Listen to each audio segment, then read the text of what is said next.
Hello বন্ধুরা, মোহনার দিকের আরও একটি নতুন ব্লগে তোমাদেরকে অনেক অনেক স্বাগত। আর আজ তোমাদের সাথে দারুণ একটা টেস্টি রেসিপি শেয়ার করছি। সেটা হচ্ছে কাতলা মাছের মাথা দিয়ে কচুর শাকের রেসিপি। তো এই কাতলা মাছের মাথা দিয়ে কচুর শাকটা আমি কীভাবে বানাচ্ছি তার জন্য অবশ্যই তোমাদেরকে ভিডিওটা দেখতে হবে, কেমন? তো দেখো, প্রথমে আমি মাছের মাথাগুলিকে নুন হলুদ মাখিয়ে রেখে দিয়েছিলাম, ভালো করে ধুয়ে তারপর নুন হলুদ মাখিয়ে বেশ কিছুক্ষণ রেখে দিয়েছিলাম। তারপরে তেল গরম করে এগুলিকে বেশ লাল লাল করে ভেজে নেব। মাছের মাথাটা যত ভালো করে ভাজা হবে রান্নার টেস্টটা ততই ভালো আসবে। এমনিতে তো মানে ইলিশ মাছের মাথা দিয়ে কচু শাকটাই বেশি প্রচলিত। তো আজকে কিন্তু আমি কাতলা মাছের মাথা দিয়েই কচু শাকটা রান্না করব, কিন্তু এটা খেতে অসাধারণ হয়। তো দেখো, মাছের মাথাগুলি উল্টে পাল্টে আমি ভেজে নিচ্ছি। আর কচুর শাকটা আমি কিন্তু বাড়ি থেকে নিয়ে এসেছি। আমার ঝাড়গ্রামের যে বাড়ি আছে না, সেখানে ওই মানে বাগানের পেছন দিকটাতে দুধ কচুর গাছ আছে। আর এই দুধ কচুর শাকটা না অসাধারণ খেতে লাগে, জানো তো। এটা গলাতে মানে লাগেও না, আর ভীষণই একটা টেস্টি শাক। তো দেখো, মাছের মাথাগুলি ভাজা হয়ে গেছে। এবারে আমি এগুলিকে তুলে নিচ্ছি। তারপর ওই তেলের মধ্যেই দিয়ে দিলাম পেঁয়াজ কুচি। এখানে দুটো বড় সাইজের পেঁয়াজ আছে। পেঁয়াজটা দিয়ে তারপর এর মধ্যে দিয়ে দিচ্ছি, এখানে দেবো গোটা জিরে আর দেবো এখানে 5 ফোড়ন। ফোড়নে কিন্তু এগুলো দিতে লাগবে, তা না হলে মানে রান্নার টেস্টটা ঠিকঠাক আসবে না। ফোড়নটা কিন্তু রান্নার মানে টেস্টের ব্যাপারে কিন্তু ভীষণই ম্যাটার করে। ভালো ঠিকঠাক ফোড়নটা না দিলে কিন্তু রান্নার টেস্ট আসবে না।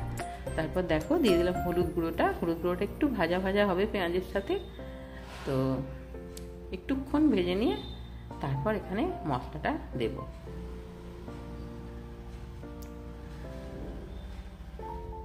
পেঁয়াজটা দেখো ভাজা ভাজা হয়ে গেছে। এবারে দিয়ে দিলাম মশলাটা। আর মশলা এখানে কি, আদা রসুন আর জিরে আমি একসাথে বেটে নিয়েছি। খুব বেশি মশলা এখানে দিচ্ছি না। খুব বেশি মশলা দিলে কি বলতো, কচু শাকের যে টেস্টটা সেটা কিন্তু তখন ঠিকঠাক থাকে না, মানে মশলার গন্ধটাই বেশি চলে আসে। সেই জন্য মশলা আমি একটু কম দেওয়াটাই পছন্দ করি। তো দেখো, মশলাটাকে খুব ভালো করে কষিয়ে নিচ্ছি। তারপর এখানে দেবো লঙ্কার গুঁড়ো। লঙ্কার গুঁড়োটা অবশ্যই যে যেরকম ঝাল খায় সে সেরকম দেবে, কেমন? তো তারপরে এই যে লঙ্কার গুঁড়োটা দিয়ে অল্প একটু জল দেবো, তা না হলে কী বলতো, মানে লঙ্কার গুঁড়োটা পুড়ে গেলে না মানে টেস্টটা ঠিকঠাক থাকবে না রান্নার। তো মশলাটাকে দেখো খুব ভালো করে কষিয়ে নিচ্ছি। ততক্ষণ পর্যন্ত কষাতে হবে যতক্ষণ না এই যে দেখো মশলা থেকে তেল ছেড়ে দেয়।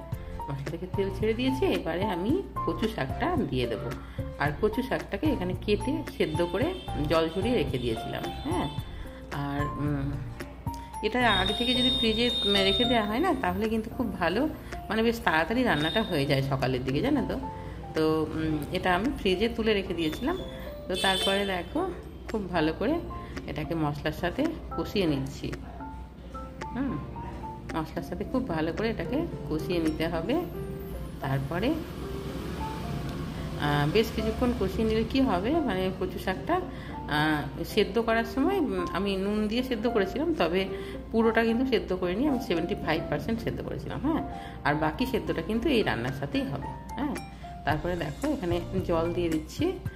এটা কষানোটা হয়ে গেছে। এবারে জল দিয়ে আর একটুখানি জল দিতে লাগবে এটাতে।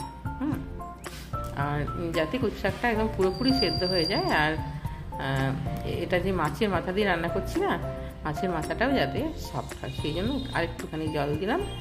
দিয়ে তারপরে একটু ফুটে উঠলে এর মধ্যে আমি দিয়ে দিলাম দেখো ভাজা মশলার গুঁড়ো। ভাজা মশলার গুঁড়ো হচ্ছে ওই জিরে, ধনে, তেজপাতা, লঙ্কা, শুকনো লঙ্কা আর গরম মশলা, গোটা গরম মশলা একটু ভেজে গুঁড়ো করা আছে। তারপর এখানে দিচ্ছি 1 চামচ টমেটো কেচাপ। টমেটো কেচাপটা দিলে কি বলো তো, টেস্টটাও ভালো হয়। আর যদি মনে হয় কারণ যে গলায় লাগতে পারে, তাহলে সেটাও আর হবে না। তো এইভাবে এটাকে খুব ভালো করে দেখো মিশিয়ে নিলাম। তারপর এখানে দেব একটুখানি চিনি, কারণ এই রান্নাটা কিন্তু অল্প অল্প মিষ্টি মিষ্টি হবে। তো চিনিটা দিয়ে দেখো খুব ভালো করে নেড়ে চেড়ে নিয়ে তারপর মাছের যে মাথাগুলো আমি ভেজে রেখেছিলাম না, সেগুলো দিয়ে দিলাম।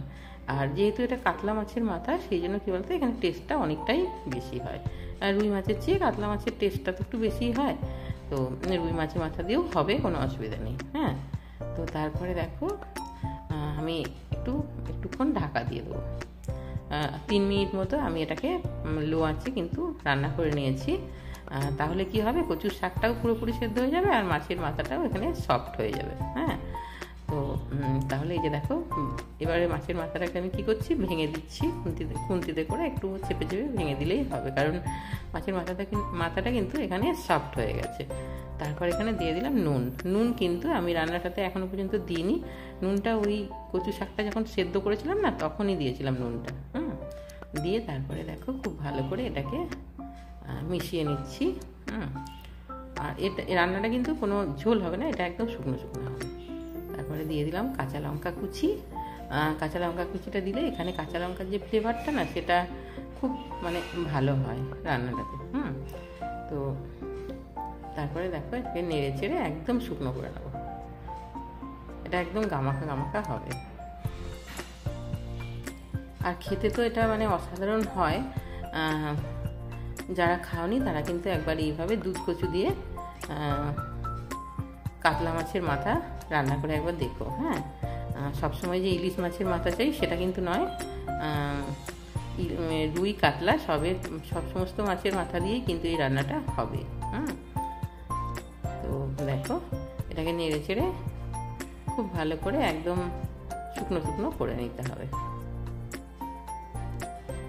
আর এই রান্না একবার খেলে কিন্তু এর স্বাদ কিন্তু ভোলার নয়। হ্যাঁ, আর এই কচু শাকটা যেহেতু আমার বাড়ির, সেই জন্য কী বলতো এটা টেস্টই আলাদা, বাড়ির জিনিসের একটা টেস্ট আলাদা হয়। হ্যাঁ, আর বাজারে তো আমি কচু শাক কখনো মানে কিনতে গিয়েও পাইনি, মানে বিশেষ করে আমাদের এই বাজারে, মেদিনীপুরের বাজারে। এবারে অন্য বাজারে হয়তো বা পাওয়া যায়। হ্যাঁ, তো তারপরে দেখো সেই জন্য বাড়ি থেকেই এনেছি। তো দেখো এই যে এটা হয়ে গেছে, এবার এটা একটা প্লেটের মধ্যে আমি সার্ভ করে দিয়েছি। আর কি বলতো, এটা একদম শুকনো হয়ে গেছে। হ্যাঁ, ঠান্ডা হয়ে যাওয়ার পর কিন্তু আর একটুও ঝোল নেই, একদম শুকনো হয়ে গেছে, খেতে অসাধারণ হয়। তো তোমরা অবশ্যই একবার বাড়িতে বানাবে, আর অবশ্যই যদি ভালো লাগে একটা লাইক কমেন্ট করো। কেমন, বাই।